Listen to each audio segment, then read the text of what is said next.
Chapitre 150. À Gergesa et retour à Capharnaüm. Ils arrivent au bord du lac, dans les environs immédiats de Gergesa, quand le rouge coucher du soleil fait place à un crépuscule violacé et paisible. La rive est pleine de gens qui préparent les barques pour la pêche nocturne ou qui se baignent avec plaisir dans les eaux du lac un peu agitées par le vent qui le parcourt. On a vite vu et reconnu Jésus, de sorte qu'avant qu'il puisse entrer dans la ville sait qu'il est arrivé, et c'est l'affluence habituelle des gens qui accourent pour l'entendre. Un homme se ferait un passage au milieu des gens pour dire que le matin on était venu le chercher de Capharnaüm et d'y aller au plus tôt. Jésus dit : Cette nuit même, je ne reste pas ici, et puisque nos barques ne s'y trouvent pas, je vous demande de nous prêter les vôtres. Comme tu veux, Seigneur, mais tu nous parleras avant de partir. Oui, pour vous saluer aussi. Je vais bientôt quitter la Galilée. Une femme en pleurs l'appelle du milieu de la foule en suppliant qu'on la laisse passer pour aller vers le maître. C'est Aria, une femme de la gentilité qui s'est faite israélite par amour. Tu as guéri une fois son mari, mais... Je m'en souviens. Laissez-la passer. La femme s'avance et se jette aux pieds de Jésus en pleurant. Qu'as-tu, femme? Rabbi, Rabbi, aie pitié de moi. Siméon. Quelqu'un de Gergesa l'aide à parler. Maître, la santé que tu lui as donnée, il l'emploie mal. Son cœur est devenu dur et avide, et il ne semble même plus être israélite. En vérité, la femme est bien meilleure que lui, bien qu'elle soit née en terre païenne, et sa dureté et son avidité lui attirent des rixes et des haines. Au cours d'une rixe, il a été blessé à la tête, et le médecin dit que presque certainement il va devenir aveugle. Et moi, que puis-je faire en pareil cas? Toi, guéris-le. Elle, tu le vois, est au désespoir. Elle a plusieurs enfants, et encore petits. La cécité de l'époux serait la misère dans la maison. Il est vrai que c'est de l'argent mal gagné.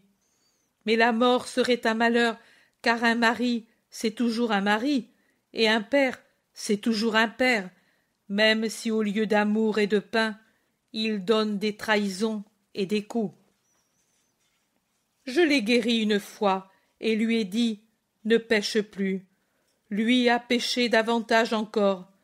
N'avait-il pas promis de ne plus pécher?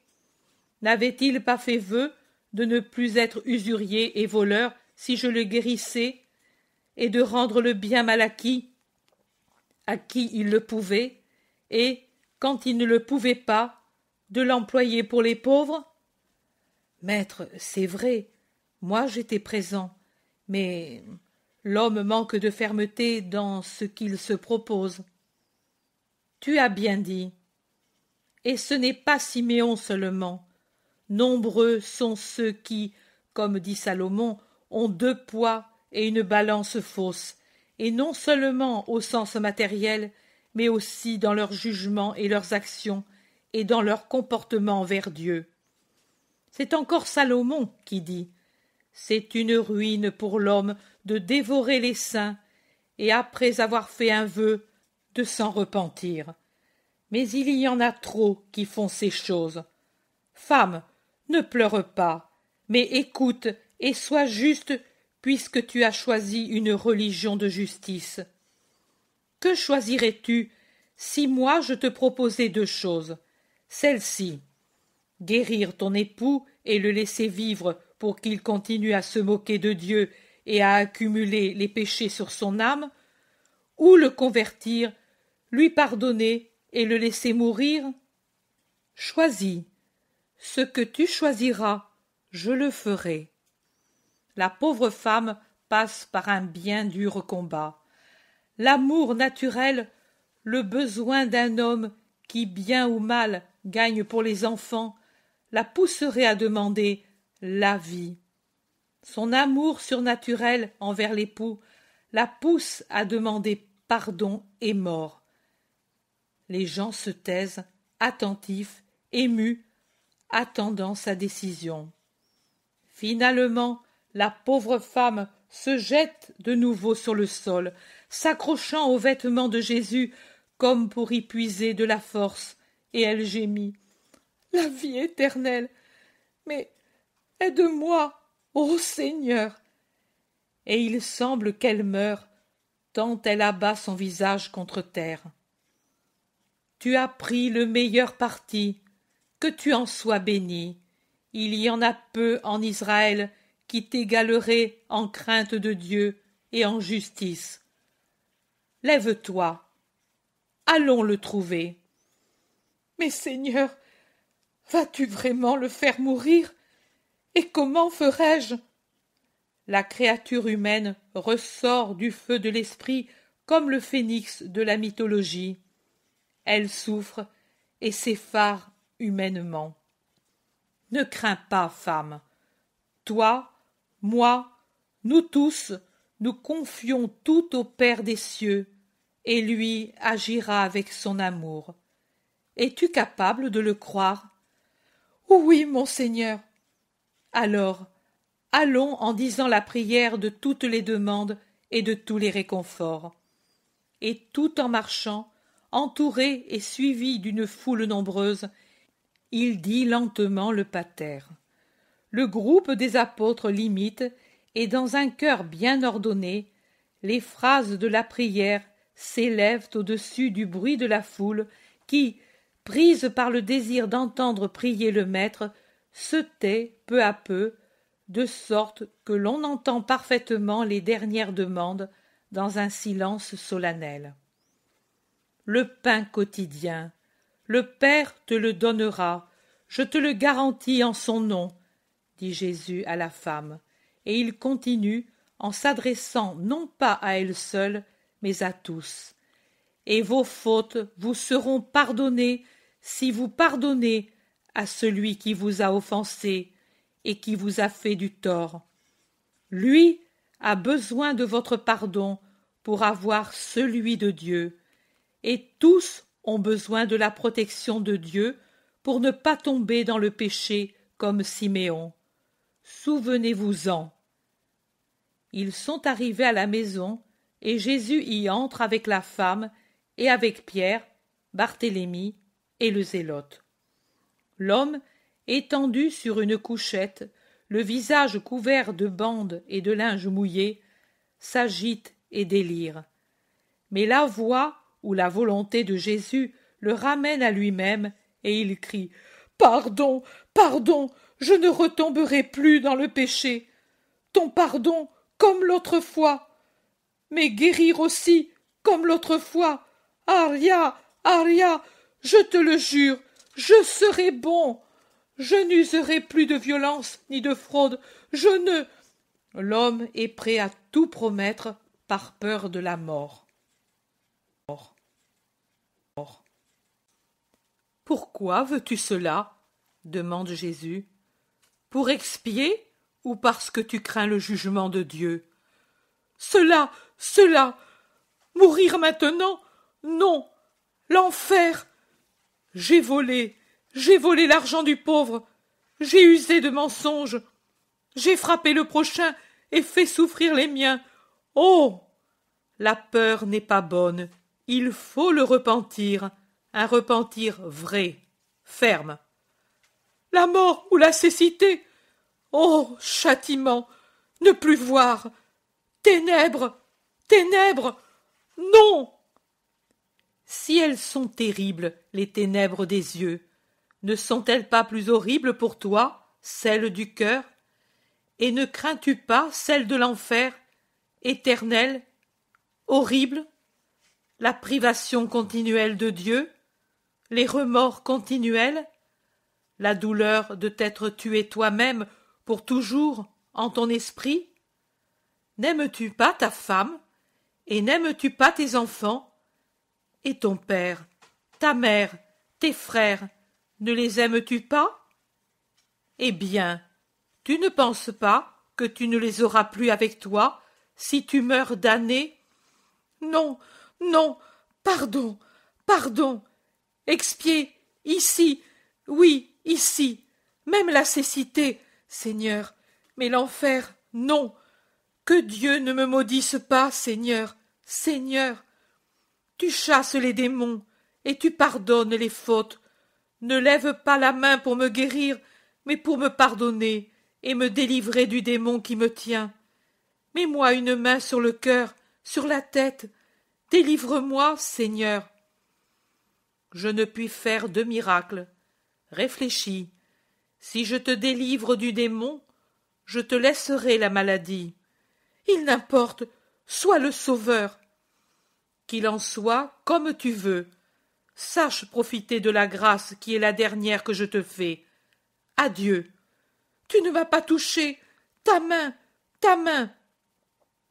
Jésus le contente et met sa main sur la tête et sur la poitrine de l'homme qui, avec son pansement, aveuglé par ses bandes et sa blessure, tâtonne convulsivement pour saisir la main de Jésus, et, après l'avoir trouvée, pleure sur elle, sans lui permettre de s'éloigner jusqu'à ce que, comme un enfant fatigué, il s'assoupit, tenant encore la main de Jésus qu'il presse contre sa joue fiévreuse. Jésus dégage sa main avec précaution et sort sans bruit de la pièce, suivi de la femme et des 3 apôtres. « Dieu te récompense, Seigneur, prie pour ta servante. » « Continue à grandir dans la justice, femme, et Dieu sera toujours avec toi. » Il lève la main pour bénir la maison et la femme, et il sort sur la route. Le ton monte dans la foule à cause de 1000 questions curieuses, mais Jésus fait signe de se taire et de le suivre. Il revient dans la rue. La nuit descend lentement. Jésus monte dans une barque qui se balance près de la rive, et c'est de là qu'il parle.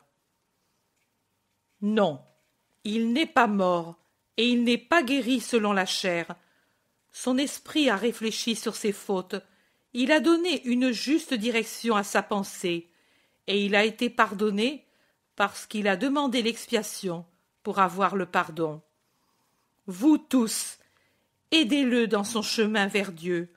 Pensez que nous avons tous une responsabilité envers l'âme de notre prochain.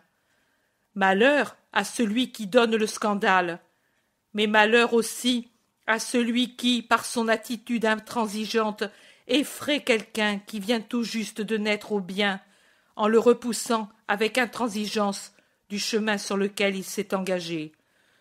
Tous peuvent être un peu maîtres, et de bons maîtres pour leur prochain, et l'être d'autant plus que le prochain est faible et qu'il ignore la sagesse du bien.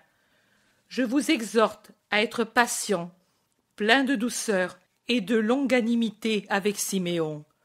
Ne lui montrez pas de haine, de rancœur, de mépris, d'ironie.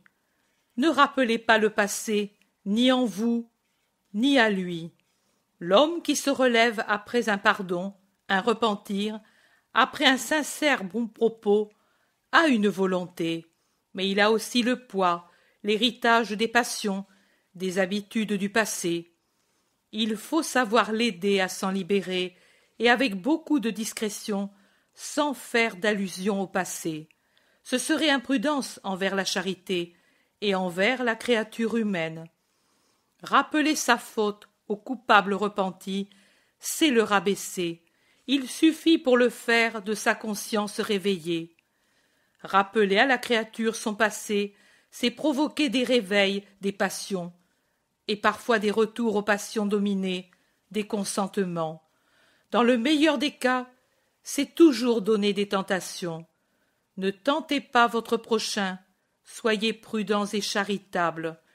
Si Dieu vous a épargné certains péchés, louez-le, mais n'affichez pas votre justice pour mortifier celui qui n'a pas été juste. Sachez comprendre le regard d'imploration de l'homme repenti qui voudrait que vous oubliiez et qui, sachant que vous n'oubliez pas, vous supplie de ne pas, au moins, le mortifier en lui rappelant le passé. Ne dites pas « il a eu l'esprit lépreux » pour justifier vos abandons. Celui qui a eu la lèpre, après les purifications qui suivent la guérison, est réadmis dans le peuple. Que la même chose arrive pour celui qui est guéri du péché. Ne soyez pas comme ceux qui se croient parfaits et qui ne le sont pas, car ils n'ont pas la charité envers leurs frères. Entourez même de votre amour les frères qui sont revenus à la grâce pour qu'un bon entourage empêche de nouvelles chutes. N'essayez pas d'être plus que Dieu, qui ne repousse pas le pécheur qui se repent, et lui pardonne, et le réadmet en sa compagnie. Et même si ce pécheur vous a fait un mal qui n'est plus réparable, n'en tirez pas vengeance maintenant qu'il n'est plus impuissant que l'on craint, mais pardonnez et ayez une grande pitié, parce qu'il a été pauvre du trésor que tout homme peut avoir si seulement il le veut, la bonté. Aimez-le, parce que, par la douleur qu'il vous a procurée, il vous a donné un moyen de mériter une récompense plus grande dans le ciel. Unissez à son moyen le vôtre, le pardon, et votre récompense deviendra encore plus grande dans le ciel. Et ne méprisez personne, même d'une autre race. Vous voyez que quand Dieu attire un esprit, même celui d'un païen, il le transforme de telle manière qu'il surpasse en justice beaucoup de gens du peuple élu. Je m'en vais. Rappelez-vous maintenant et toujours ces paroles et les autres que je vous ai adressées. Pierre, qui était prêt, appuie la rame contre la rive et la barque se détache pour commencer le parcours avec les deux autres à la suite. Le lac, un peu agité, imprime du roulis aux barques, mais personne ne s'en effraie car le trajet est court. Les fanaux rouges mettent sur les eaux sombres des taches de rubis et teignent de sanguin l'écume blanche. « Maître, mais cet homme va-t-il guérir ou non?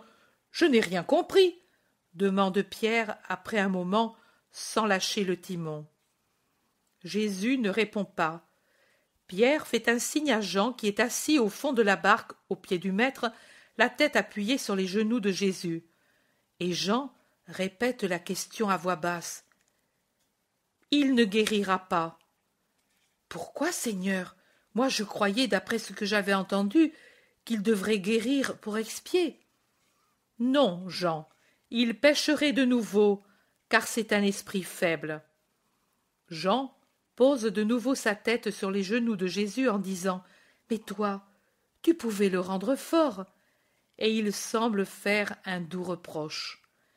Jésus sourit en insinuant ses doigts dans la chevelure de son Jean, puis, élevant la voix de façon que tous l'entendent, il donne la dernière instruction du jour. « En vérité, je vous dis que pour accorder la grâce, il faut savoir tenir compte de son opportunité. Ce n'est pas toujours que la vie est un don, la prospérité n'est pas toujours un don, un enfant n'est pas toujours un don, ce n'est pas toujours, oui, pas même cela, qu'une élection est un don.